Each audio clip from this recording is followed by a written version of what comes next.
ಪ್ರೀತಿಯಿಂದ ಪ್ರಪಂಚನ ಗೆಲ್ಲಬಹುದು ಅಂತ ಹೇಳ್ತಾರೆ. ಅದೇನೇ ಪರಿಸ್ಥಿತಿ ಬಂದರೂ ಕೂಡ ಪ್ರೀತಿನ ಪಡ್ಕೊಳ್ಳೋ ಶಕ್ತಿ ಇಲ್ಲ ಅಂದಮೇಲೆ ಪ್ರೀತಿನೇ ಮಾಡಕ್ಕೆ ಹೋಗ್ಬಾರ್ದು.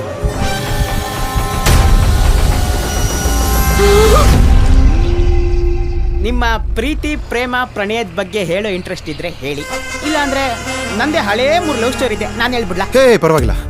ನಮ್ಮ ಅಪ್ಪಂಗೆ ಮಹಾಭಾರತದಲ್ಲಿ ಕರ್ಣ ಅನ್ನೋ ಕ್ಯಾರೆಕ್ಟರ್ ತುಂಬ ಇಷ್ಟ ಅಂತ ನನಗೆ ಕರ್ಣ ಅಂತ ಹೆಸರಿಟ್ರು. ಅವತ್ತಿಂದ ತುಂಬ ತ್ಯಾಗಗಳು ನಡೀತಾನೆ ಇದೆ.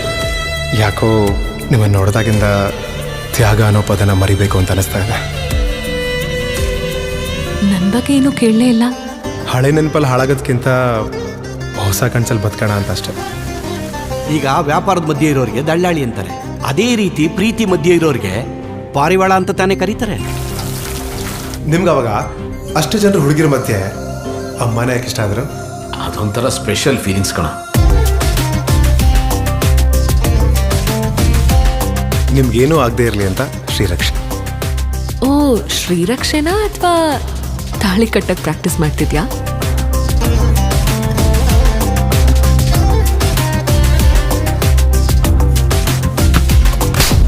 ಆದರೆ ನಂಗೆ ಅದೃಷ್ಟ ಕರೆಕ್ಟಾಗಿ ಟೈಮ್ ನೋಡೇ ಕೈ ಕೊಡ್ತಿರುತ್ತೆ. ಅದೆಂಥ ಟೈಮ್ ಬಂದರೂ ನೀನನ್ನು ಬಿಟ್ಟೋಗಲ್ಲ ಅಲ್ವಾ? ನಿನ್ನ ಬಿಟ್ರೆ ನನಗೆ ಯಾರಿದ್ದಾರೋ?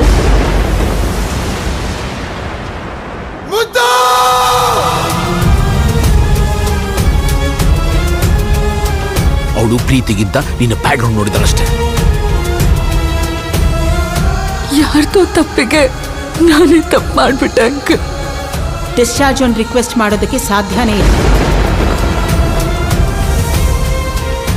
ನಿಮಗೆ ಹುಡ್ತಿರೋ ರೈಟ್ಸ್ ಇರೋದಕ್ಕೆ ನೀವೇನ್ ಬೇಕಾದ್ರೂ ಮಾಡ್ಬೋದಾ? ಇಷ್ಟಪಟ್ಟೆ ಅನ್ನೋ ಒಂದೇ ಒಂದು ಕಾರಣಕ್ಕೆ ಕಣ್ಣಲ್ಲಿ ಕಣ್ಣಿಟ್ಟು ನೋಡ್ಕೋತಿದ್ಯಲ್ಲ. ಪ್ರೀತಿ ಡ್ಯಾಡ್ ಅವಳು.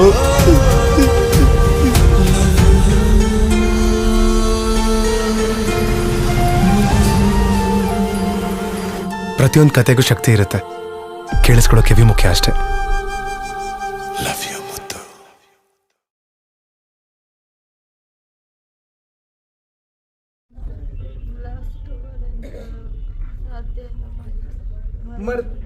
मरते दम तक उसका साथ नहीं छोड़ना चाहिए, मरने के बाद भी नहीं छोड़ना चाहिए, ऐसा बोलती है.